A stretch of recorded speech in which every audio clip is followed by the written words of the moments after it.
President, and your cabinet has done honestly an excellent job. I think that a lot of people could agree to that. Thank you. I'm speaking as someone who lost my father in a war, so I know the human cost. What would your advice be to American leaders, to world leaders, to neocons, to TV hosts who often speak about conflict in abstract or strategic terms rather than the human cost and the human terms? Like Look, my only statement is we have to get together. It's a very small group of people. It's the president, and the president. Okay, 3 presidents. And I'm the mediator president.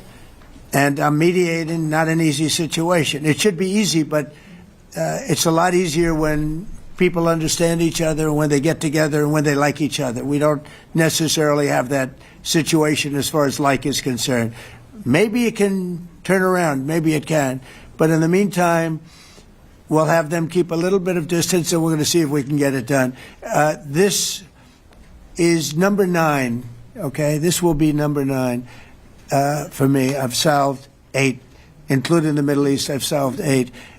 This, I thought, would have been among the easiest. We solved, President Putin mentioned yesterday Armenia, you know, all of the different wars. He said it was amazing because but the big one that he was surprised that we were able to settle was the Middle East. He thought it was incredible. He was very generous in that sense.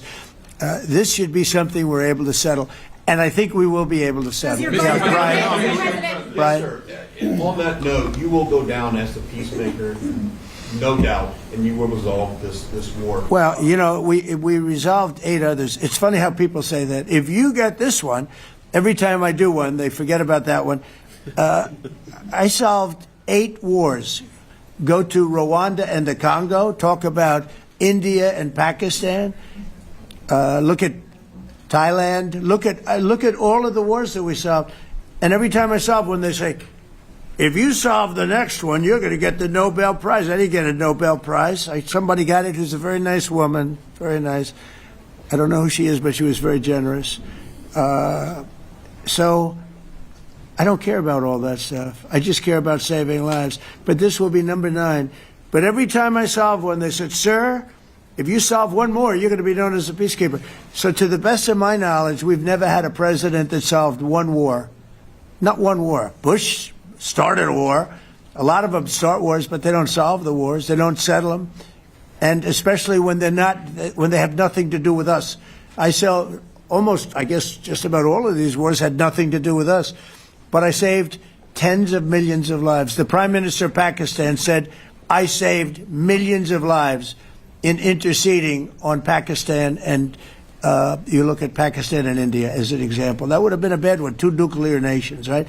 So I say this, this is pretty much the last one, although I do understand that Pakistan attacked, or there is an attack going on with Afghanistan. That's an easy one for me to solve if I have to solve it. In the meantime, I have to run the USA, but I love solving wars. You know why? I like stopping people from being killed, and I've saved millions and millions of lives, and I think we're going to have success with this war.